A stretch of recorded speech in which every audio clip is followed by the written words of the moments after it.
9. Number 9.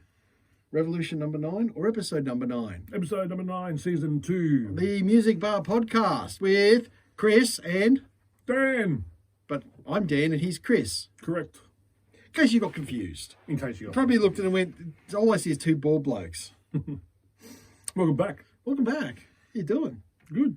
That's good. Been an interesting week. Has it? It's always interesting in my life. I have a family, kids like you do. I've got one child, you got 3. Oh, I don't know how much interesting I want it to be. Sometimes it gets more interesting than it needs to be. Yeah, absolutely. Just switch off the news and don't watch TV and watch the music instead. Listen to music. Watch That's right. Music, as Frank Zappa said, music is best. Absolutely. So you Frank Zappa, you know, we haven't, last 3 weeks you haven't brought little James. Where is he? I know, he's sick. There's a connection. Because I've never bought a Funko Pop. You have. And now I have. Waiting for it. They brought a Frank Zappa Funko Pop out. So I have now bought a Funko Pop. That's funny. My daughter is, my little one, I've told you before, yeah. She's got the Iron Maiden ones. She's got the Eddie ones. She's 11 years old. So cool. It is. All the other, but anyway. What are we talking about this week, Chris? I was watching this really interesting podcast the other day. Do you have a job? On YouTube. It wasn't a podcast, sorry. It was on YouTube. Do you have a job? Because you're always watching podcasts. Yeah, I'm listening to podcasts a lot. I drive a lot. But I'm the actual YouTube Rick Beato. I like his stuff, yeah. I love Rick Beato's his channel. Yep. And he was mentioning something which really kind of made me think, let's do a podcast on this. He mentioned the fact that who is the last rock and roll hero? And he was trying to figure out who he thinks it was. And I kind of thought, what does Dan think about this? That's good. And I just went through quickly in my mind who I thought it could be. But it's not really that kind of, you don't really have that anymore. You don't really have those heroes like we had when I was a kid anyway, you know? Yeah. Because when Eddie Van Halen passed away, that was a hero of mine. James Hetfield's a hero of mine. But there's not really anyone since those days. And it's a generational thing, I'm sure, but there's no one really going to be classed, I don't think, as a hero anymore, except maybe the last maybe is Dave Grohl. There's so many people say he's a hero of theirs, isn't it? Yeah. He's everybody. You're right, though. Is he everybody's hero? Well, he's not mine.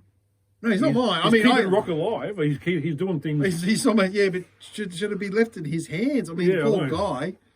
He doesn't seem to mind though. No, he doesn't. He seems bringing a movie out now too. You talked about before, but Studio 666. Yeah, and they're playing down in Geelong. Yeah, they played.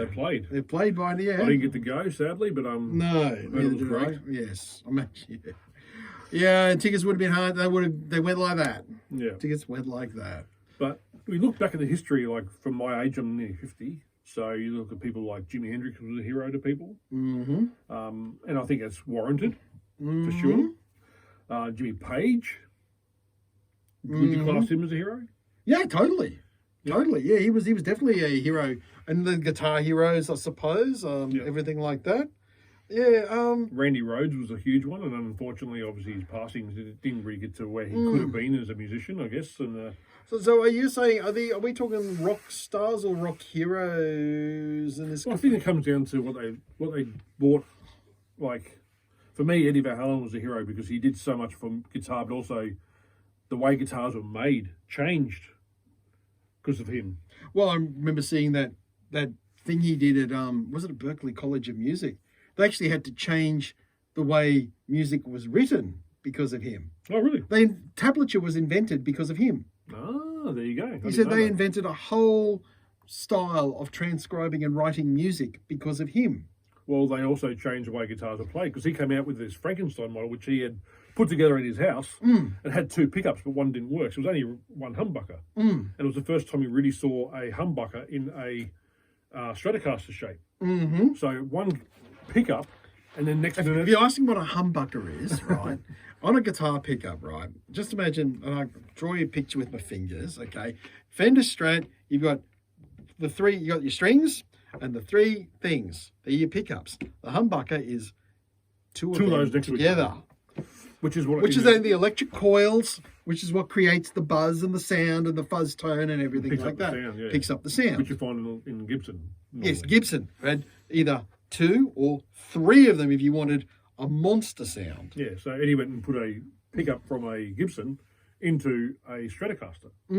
And In a Stratocaster body, yeah. the Stratocaster bodies. Next minute, they released, Jackson did, and all these other brands. They all released They all released this one guitar pickup, humbucker, with a couple of knobs only, and that was it.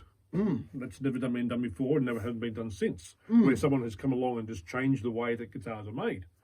The way he played guitar was different as well, you know. So everything about him was a hero to me.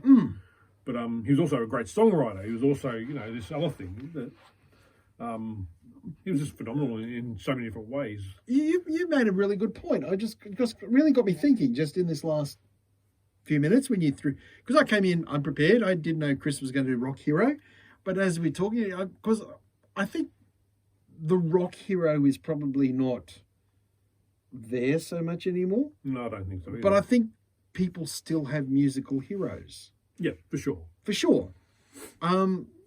DJs have musical heroes. You know, there's people out there who go, oh, I really like me. I mean, because I've done a little bit of DJing, and like, you know, as far as I'm concerned, you know, Carl Cox was one of the best. The way, and you think, how does a DJ do it? It's their choice of tracks. It's the way they do it. It's their flow, their beat. You know, there's all sorts of ones. But, you know, I just know that if I saw a video of him going, or even Fatboy Slim, you know, some of the things these guys could do with 2 turntables is phenomenal. And I can see that as a musical hero. I can see hip hop artists really have kind of jumped into that.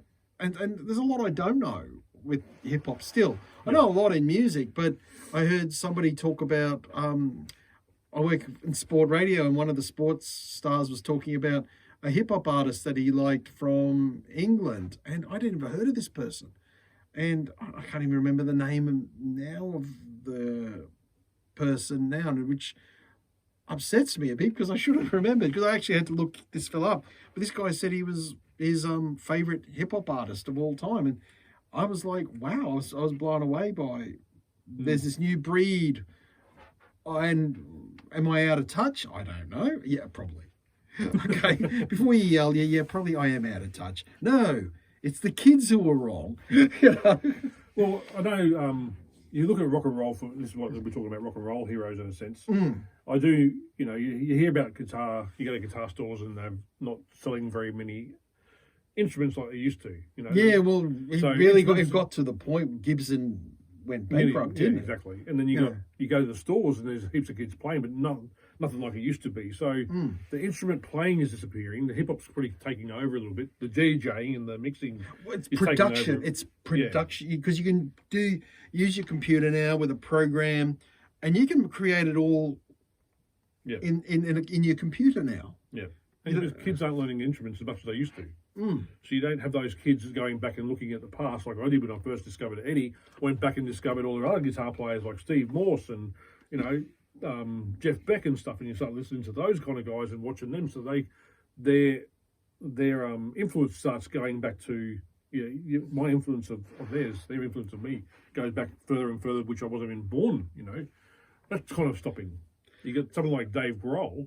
He's keeping it alive by doing weird things like movies and playing a gig here and there. And the metaverse thing and the all metaverse thing that he did. Yeah. Which I haven't heard anything about either. Yeah, I've got to admit, I haven't heard anything about that at all. No one everyone just talked about the halftime show at the Super Bowl. Yeah. There you go. Boys and girls. Yeah. And there you go. You talk about heroes there.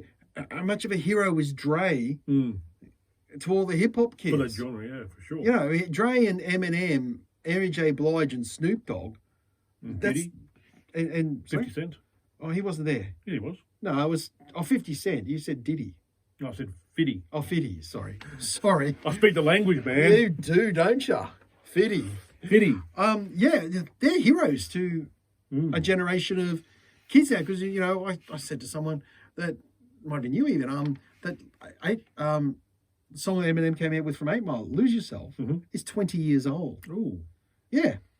That's a scary. legacy. That's a legacy, man. You know, when we were young and a band was 20 years old, you were like, "Whoa, they're classics." You know, they you know, and everyone sort of has dismissed this when it came. It's not real music. It won't last.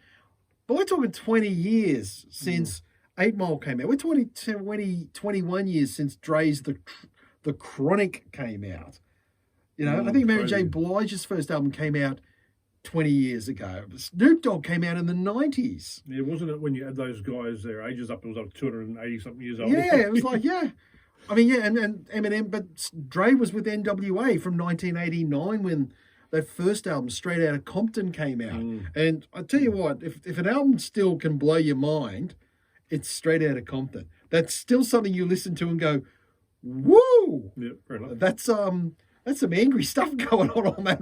You know, it's like, I know people said they felt that when they heard Nevermind by Nirvana, but also, yeah, Straight Outta Compton is one where you just go, whoa, mama, that's pretty intense. Hey, Yep. that's pretty intense. So there's heroes there. Rock and roll heroes, though. Yeah, you're right. They're few and far. But I mean, who's the rock heroes? I mean, I suppose people still. I'm not saying that. There's still people who like rock music, and there's new bands coming out all the time. But clearly, there's obviously these heroes out there that are not speaking to me and Chris in that regard. Well, Jim Morrison's, people love him. I'm not a fan. Still. Oh, when I was a kid, I mean, I don't have the reverence for Jim Morrison that some people do. I like the Doors. I just don't have the reverence for him. I thought he was a great front man. He was a drunk though. A lot of them are, though. Yeah. Problem. Yes. But then, Kurt Cobain, obviously, you mentioned him. I think he was a hero to a lot of the grunge kids who started listening to that. Yeah, I loved Kurt until he took his own life, and then I didn't like him so much anymore. That really tainted me. Really? I have my own thoughts on that, and I don't want to get into it. But I never saw it as somebody that I ever wanted to look up to ever again. Fair enough. I still like the music, but I just have this thing where I don't look at Kurt Cobain as this hero. So how does that then play on to someone like Chris Cornell, and even someone who's an actor like Robin Williams? Well, let's not get into it. I don't want to get into it here. It's not something I want to discuss. No, fair enough. Because I probably have changed my mind on a lot of things. I mean, that's what happens when you get older. You change your There's mind. been so many lately. Yeah, I mean, I love Chris Cornell as a singer. He was great. But I don't think everything he did was awesome. No, for sure. Yeah, definitely. And yeah, Robin Williams was great, but not everything he did was awesome. No. No, fair enough. Yeah. Ozzy Osbourne, been around for a very long time. He's a bit of a Still around now. Loved him in that documentary with the orange juice. Oh. That when you go, do you? No. So funny, He's but so anyway. funny in that. Ozzy will always be a hero because of his musical legacy. He's still living. And the fact that he's still bloody alive. And he's a funny character too. When you in his interviews, he always makes you laugh because he's just so Aussie. And I actually know people who have interviewed Ozzy. Oh, okay. And they've all said, he's lovely. Yeah. He's funny as. He just goes where he's told to go by Sharon. Yeah, she just says, stand there, Stand Ozzy. there, Sign there. that. Sit there. Answer that question. And he There's the answers television camera. Answers all the questions honestly. He does. He's brutally honest. Yeah, he is, very much so. Yeah, I like Ozzy. And you can't really say he's not a hero, but do you want someone like him as a hero as you've been growing up to be like a drug addict who...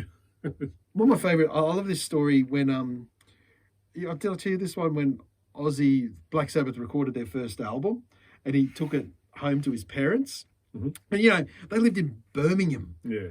In one of those horrible houses that's all joined together in England. A real working class, working poor sort of Birmingham. And he brings home this record, and they're all sitting in their tiny little living room. He puts the record on. He said, my old man was thinking, am I going to... It's going to be like, there's an old mill down by the stream. Because the old cover's got the mill and everything. Yeah. And he said, out came this demon music. And my dad turned to me and said, is alcohol the only thing you're doing, son? That's funny. That's funny. Yeah. A father who knows his son. Oh, yeah. Maybe. But yeah, I think Ozzy... I don't think he's a rock and roll hero, but he's definitely someone who look up to in a sense, to a point. Look, when Ozzy dies, if it ever happens, because I'm sure Sharon has figured out a way to keep him alive forever. He'll be the next I Am Legend movie cover. Oh, he'll He'll be the last one on Earth. Yeah, he'll be the last one on Earth because I'm sure Sharon has figured out a way to keep Ozzy alive. She's talking to those Beverly Hills doctors and going, keep him alive for as long as you can. Yeah, absolutely. We all deserve a Sharon in our corner, to be perfectly honest. Yeah. You know what?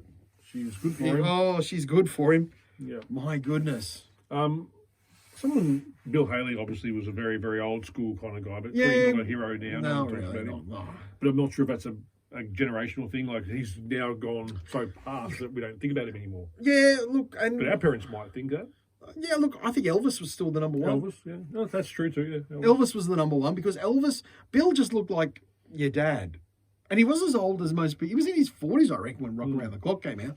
But Elvis was young. Yeah. And he was one of the kids. Yeah. He was young. And to me, and people still have Elvis as their hero. Yeah.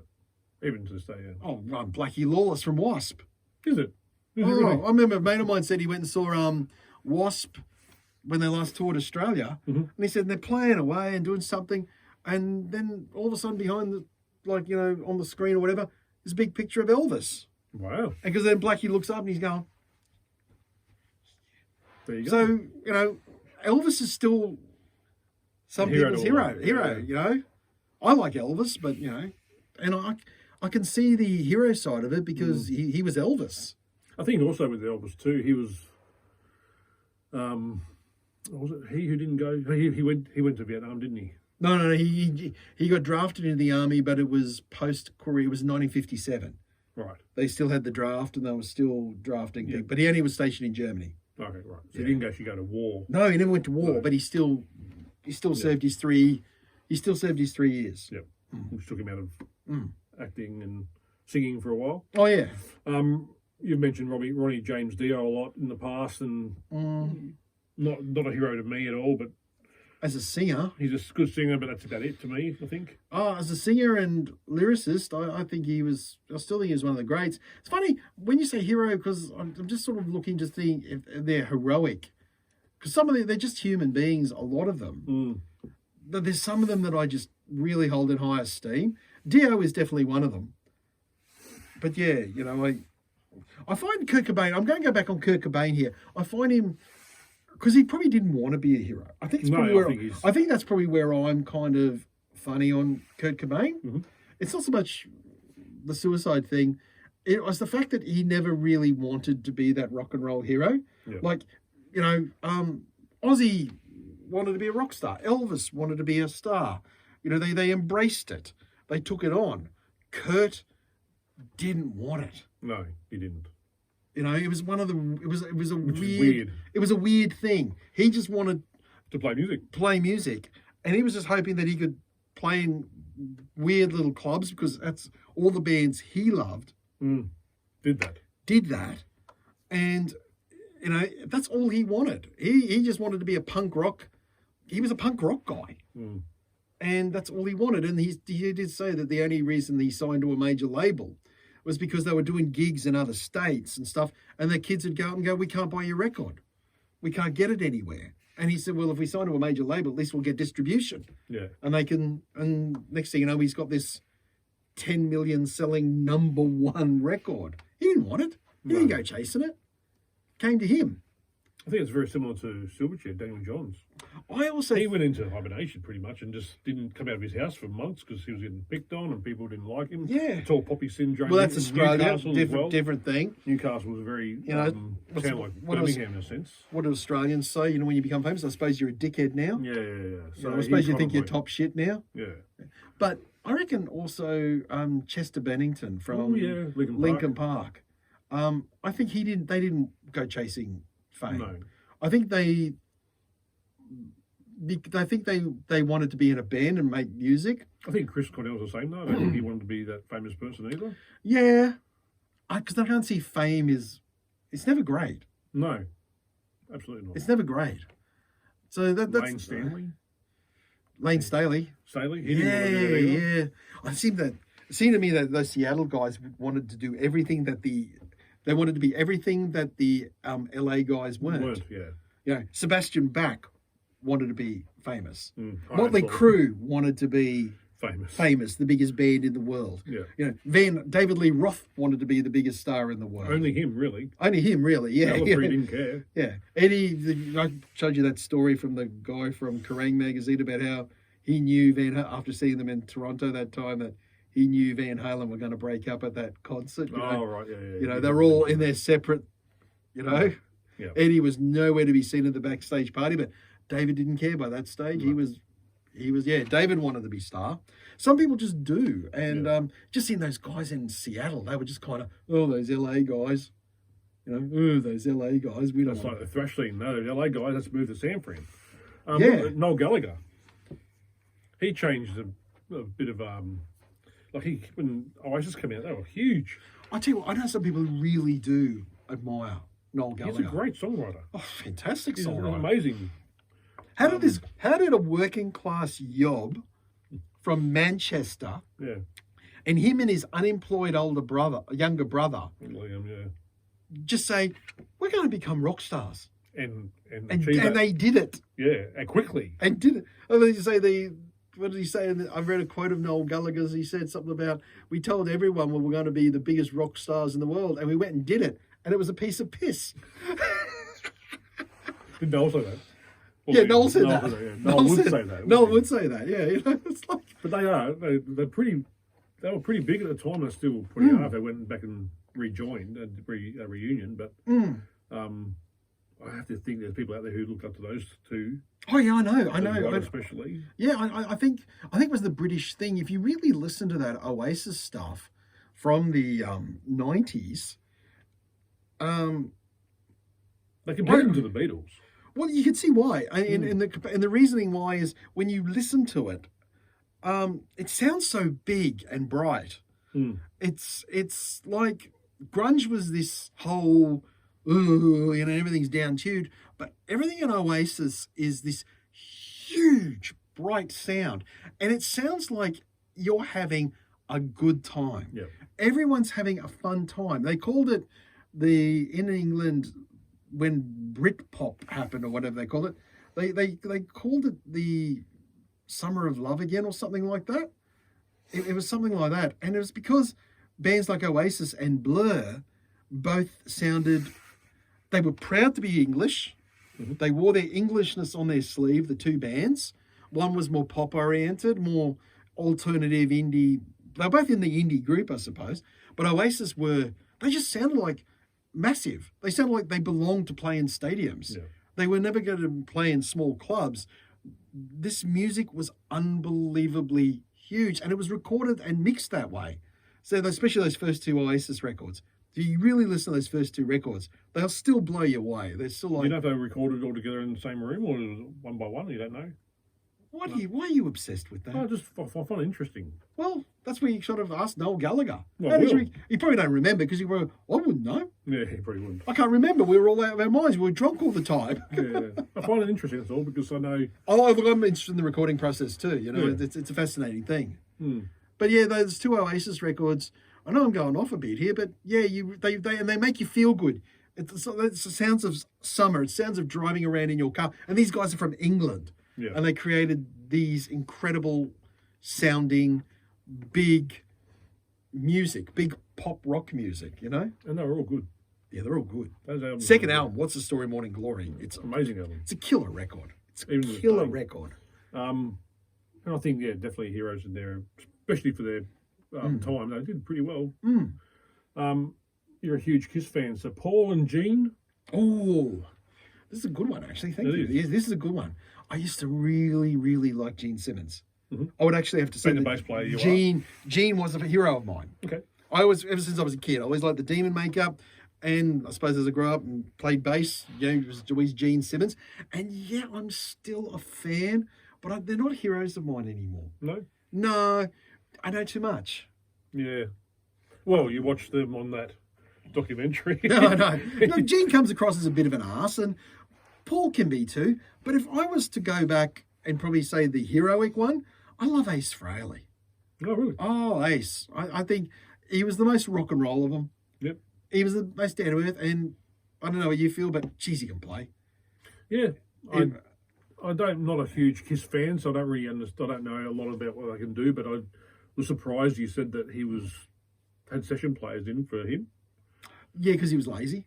Was that any reason he couldn't play it, or No, he just didn't want to come into the studio sometimes. Oh, there you go.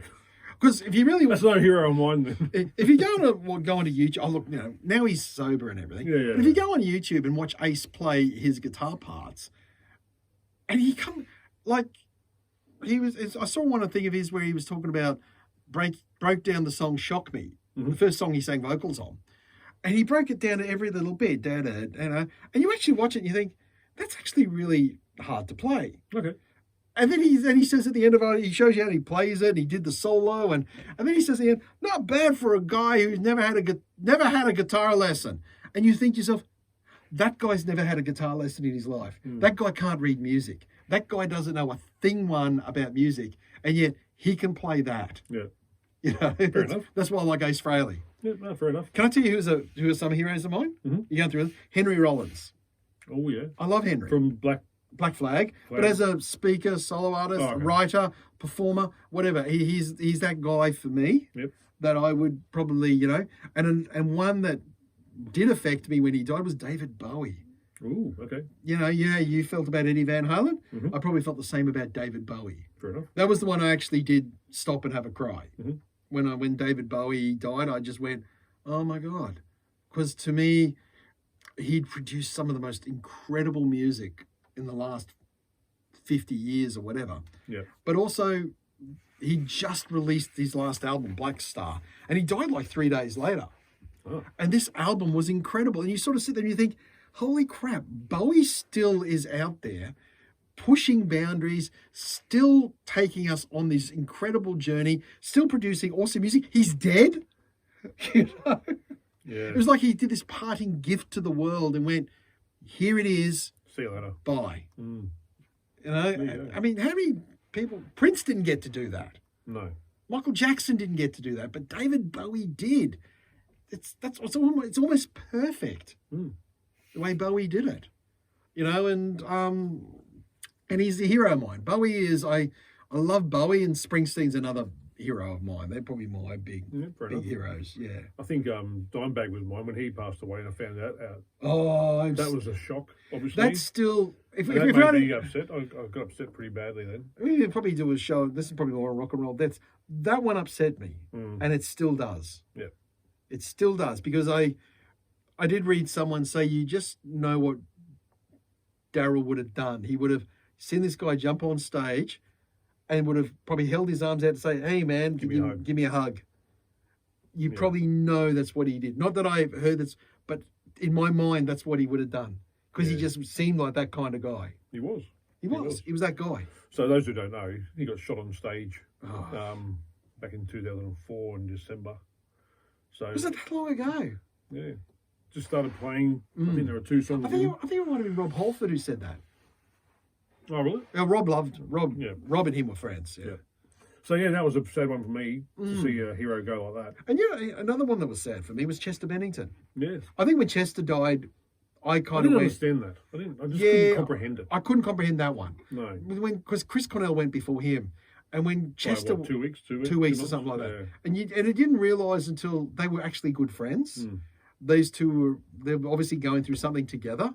I had the privilege of talking to one of Chester's early bandmates from his first band, and I heard the album before talking to him, and it was very Soundgarden influenced.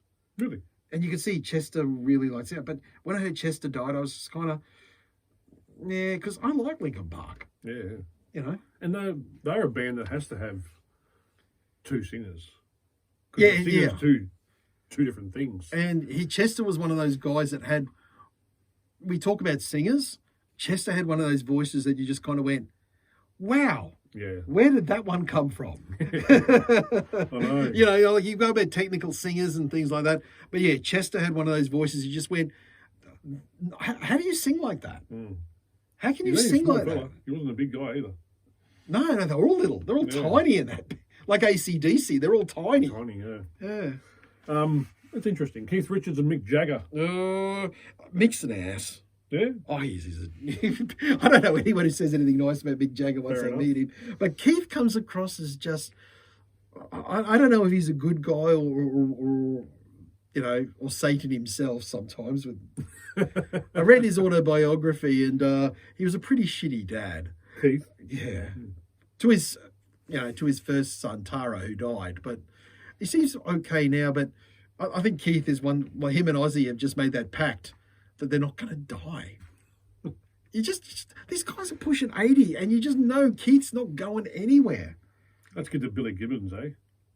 He's good, eh? I think... blues guitarists, yeah. Can't go much wrong with Billy Gibbons. Yeah, you can't. And as a hero, I'm not sure if he's a hero, but man alive, he's done a lot for his style of music. Mm-hmm. And his writing ability. Him and Dusty and Frank. Dusty's obviously passed away now, but Dusty's death was a surprise.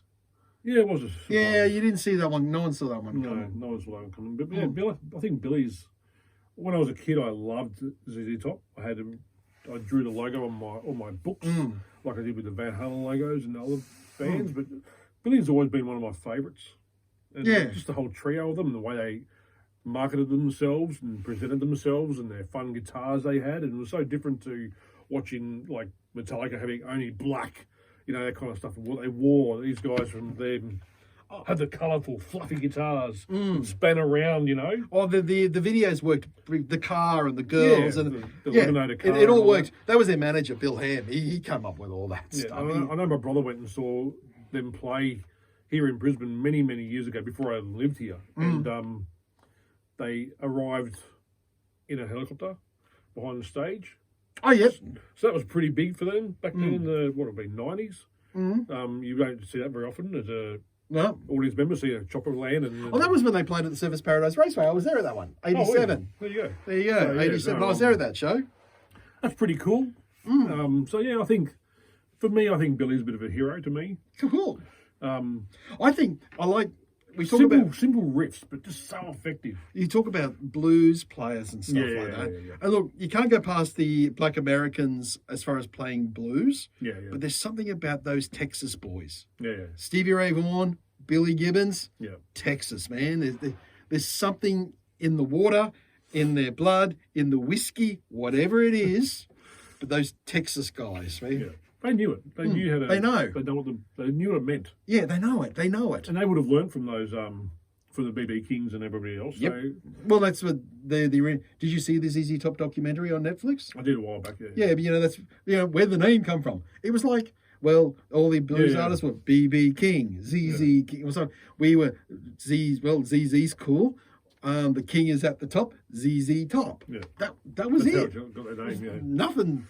No, it's not some hidden meaning or anything like that at all. Not like KISS, where it stands for Kings in Satan's Service. Knights in Satan's Service, yeah. Well, I've heard Kings in Satan's What about AC/DC and Antichrist Devil's Child? That's funny. It's going back to an old episode. Yeah, aren't we ever? Angus Young and Bon Scott. Bon's a hero to a lot of people. And I think one of the things with him, when he passed away, it grew. The legend grew. The legend grew with him. The legend grew. Some of the other ones who passed away. And that was not by AC/DC's doing. No. They never promoted. They actually were really pissed off. That whole thing kind of grew when Bon died. They were about to go in the studio to make Back in Black. So there's always this contention of Brian Johnson didn't write the lyrics on Back in Black. They're all Bon Scott. Yeah. Who knows? No one's talking. No one said a word. But when Back in Black became that huge hit of a record, the record company went back through the Australian catalogue because they wanted to cash in, and they released Dirty Deeds Done Dirt Cheap with a different cover, and they repackaged the first two albums and called it Jailbreak 74, and they basically, High Voltage and TNT, and repackaged it into Jailbreak 74. And they released those two, and the record buying public, in America especially, went, the new AC/DC record, bought it in droves, and then went, why does the lead singer sound so different? We in Australia had grown up with Bon Scott, so we kind of knew, and so did England. But in America, they were just... And when because they went big, it was with Brian Johnson as the singer. And so, therefore, that's how and AC/DC were really pissed off that the record company did that.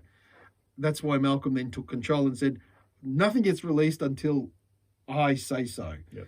And but the whole Bon Scott thing wasn't their doing. It was the fans who were then going back and finding those old records and going. Yep. And I suppose you've got to look at who gets tattoos of what artist on their body. And there's plenty of Bon Scott tattoos out there. Absolutely, for sure. I got a mate of mine who's his tribute band is the Bon Scott Experience. Oh, really? Yeah, I think they tried with an Angus, and I don't think it quite worked. So they call themselves the Bon Scott Experience because their lead singer sounds like Bon Scott. That's funny. Yeah. Running out of time here, so just We quickly. are. One more. Go and say John Lennon, Paul McCartney. it. Yeah, what about James Hetfield? Just say it. Well, he's my hero. I know. Him and Eddie are always been Also, my I heroes. suppose you've got to look at who gets tattoos, you know, what band who gets tattoos of what band, you know. I'm sure there's someone out there with a bloody Smash Mouth tattoo on their body. I'm sure there is. I'm sure someone's got John Mayer tattooed on them. Yeah. Pat Benatar. Well, he's Joan Jett, Debbie Harry. We talked about him beforehand. I tell you but, what, yeah. It comes down to this, I guess, to finish it off before we do our cool thing. Who's the last one? Oh, God. I hope there isn't a last one. Well, I just don't think... You don't see anyone coming I through. can't see anyone coming through that's going to take the position of what we kind of grew up in. And like I said, it might be a generational thing, but I think Dave Grohl's holding the line right now. I can't see anyone else from him. I think the guys from Avenged Sevenfold have done very, very well, but I don't think people are getting Sinister Gates tattoos. And I think the day of the coolest cool rock star is gone. is gone. You know, the guy who's living life on the edge. Yeah. Everyone knows too much about everyone now, especially with social media. And I keep thinking about Kanye West. I think he's kind of like, because he sort of declared himself the last great of anything. Yeah. You know, and it's all about social media. And would these guys have been as big as if there was a Facebook and Instagram? Yeah. I still think, though, too, just thinking about it now, Dave Grohl's, I think, up there, but I think Slash is still doing quite well, too. Keeping it alive. Yeah, but just remember, too, these are blokes in their 50s. Yeah, I know. You That's need- the sad thing about it. We need young guys. It needs Yeah, to be we these need. young, good-looking guys and girls out there. That Good players, good songwriters. yeah. That's why I'm looking forward to the new Daniel Johns album coming out soon. Well, you are talking about that Oh, more than you talk about Dream Theater. Cool thing, Chris. Go. cool thing for me. Have you ever heard of Playing for Change? Yes. I watched one of those the other day. It's a song called When the Levee Breaks featuring John Paul Jones. How good is that? Amazing. And I've never good heard of is it before, that? but Playing for Change is all about, I believe, about changing the world Yep. in climate and everything Yep. else going along with it. Yep. So you got John Paul Jones playing bass, but what they've done is He's organised it. he's yeah. organised it. And they've got songs from around the world, pretty much a series. This one song has Derek Trucks playing slide guitar, Ben Lee playing harmonica. It's got people who've just all joined together. They've filmed themselves playing in their own city or whatever you call it, country, and sent the footage in, and they edit it together and they put a song together. And this When the Levee Breaks featured John Paul Jones, but also it was filmed people in Florida, California, Norway, New Zealand, Utah, Nigeria, Congo, Texas, and England. And The song is so good. It's So listen to so that. good. And then I went and realised this is a whole thing Yeah. on YouTube. There's so many other Playing for change. songs Yes. playing for change. So if you have a chance, go listen to When the Levee Breaks. But then start researching the rest and look at the other ones, because there's a harmonica player on this one, and he is just phenomenal.